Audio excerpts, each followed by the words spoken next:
Retrouvez le flash d'information locale, présenté par Nathan Sperling. Bonjour à tous, nous sommes le mardi 24 juin et voici votre flash d'information spéciale Israël.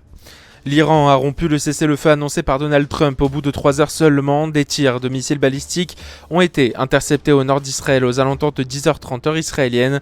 Israël Katz, le ministre de la Défense, déclare, je cite, « J'ai ordonné à Tsahal de répondre avec force à la violation du cessez-le-feu par l'Iran par des frappes puissantes contre des cibles du régime en plein cœur de Téhéran ». Fin de citation. L'Iran dément avoir tiré des missiles sur Israël après l'entrée en vigueur du cessez-le-feu. Je cite, « La victoire a forcé Israël à accepter unilatéralement la défaite et à arrêter son agression ». Fin de citation. Les forces armées iraniennes ne font pas confiance aux paroles de leurs ennemis et garderont le doigt sur la gâchette pour répondre à tout nouvel acte d'agression. C'est ce qu'a ajouté l'organe suprême de sécurité iranien. Ce matin à Beersheva, une frappe iranienne a touché un immeuble résidentiel causant la mort de 4 personnes et blessant plusieurs autres. Les pompiers et équipes de recherche ont dégagé des survivants, dont des enfants, sous d'importants décombres. La frappe intervient après 6 vagues de missiles lancées depuis l'Iran au petit matin, malgré l'annonce d'un cessez-le-feu par Téhéran. Le bilan provisoire fait état de 4 morts et 27 blessés. Les 4 morts se trouvaient dans les abris anti-missiles. L'Iran rapporte 2 éliminations importantes hier soir à Téhéran. Une scientifique nucléaire et présidente de l'Organisation iranienne des données sur l'infrastructure électrique, Nada Rafi Barsa, et un scientifique nucléaire, Mohammad Raja Tadiki Saber. Mohammad Eslami, directeur de l'Organisation iranienne de l'énergie atomique, déclare « Nous avons pris des dispositions à l'avance pour restaurer notre programme nucléaire et nous procédons actuellement à une évaluation des dégâts ». Fin de citation. L'autorité aéroportuaire se prépare à un retour à la normale. Les compagnies aériennes s'apprêtent à augmenter considérablement leurs vols pour rattraper le retard dû à la guerre.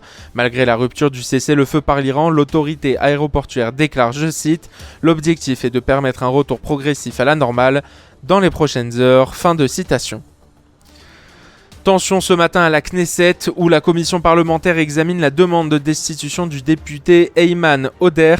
Le président de la commission, Ophir Katz, a ouvert la séance en qualifiant Oder de 8e front contre l'État d'Israël, l'accusant d'affaiblir le pays et de soutenir indirectement le Hamas.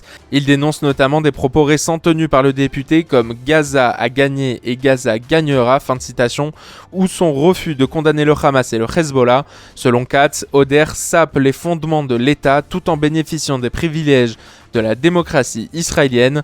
La commission poursuit ses délibérations avec en ligne de mire un éventuel vote de destitution transmis au plénum de la Knesset.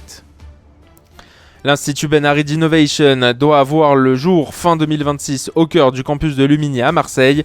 Écoutez les explications du docteur et neuroscientifique Yecheskel Ben Ari qui s'est associé à l'architecte Rudy Ricciotti, au groupe Eiffage Immobilier Sud-Est et à Tivoli Capital pour créer IBEN. IBEN sera le créateur marseillais des startups. Il va pallier à un manque criant d'espace pour startups dans le campus de Lumini, avec une vision scientifique et entrepreneuriale. Construit sur un espace dominant le campus, IBEN sera un bâtiment d'exception sur le plan architectural, avec un cadre exceptionnel d'espaces partagés et privés, de laboratoires de pointe, des services communs, des espaces bien-être, une agora, des salles de réunion mutualisées, des connexions Internet haut débit et une exposition permanente d'œuvres d'art. Le prix du loyer défie toute concurrence pour les entreprises qui réservent leur espace dès à présent, 240 et 305 € par mètre carré an pour un espace nu ou aménagé respectivement. En résumé, un cadre dans lequel il fait bon vivre et travailler dans de bonnes conditions. Des propos recueillis par Magali Barthez. La météo aujourd'hui, le ciel est légèrement couvert ce matin et sera très ensoleillé cet après-midi. Des rafales de vent jusqu'à 45 km/h sont prévues. Côté température, il fera 27 degrés ce matin et jusqu'à 30 degrés cet après-midi sur notre belle cité phocéenne. La vigilance jaune canicule est au moins prolongée jusqu'à demain 22h. Tout de suite après ce flash, c'est l'Instant Mag de Magali Barthez. Aujourd'hui, dans l'Instant Mag, nous vous proposons d'écouter la deuxième partie de l'interview de Denis Toros-Marter, rescapé des camps de la mort d'Auschwitz, et d'Albert Corrieri, victime du service du travail obligatoire en Allemagne.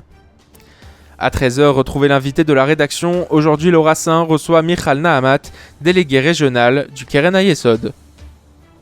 Une belle journée à tous et bonne écoute sur les ondes de Radio JM. Le flash d'information locale, présenté par Nathan Sperling.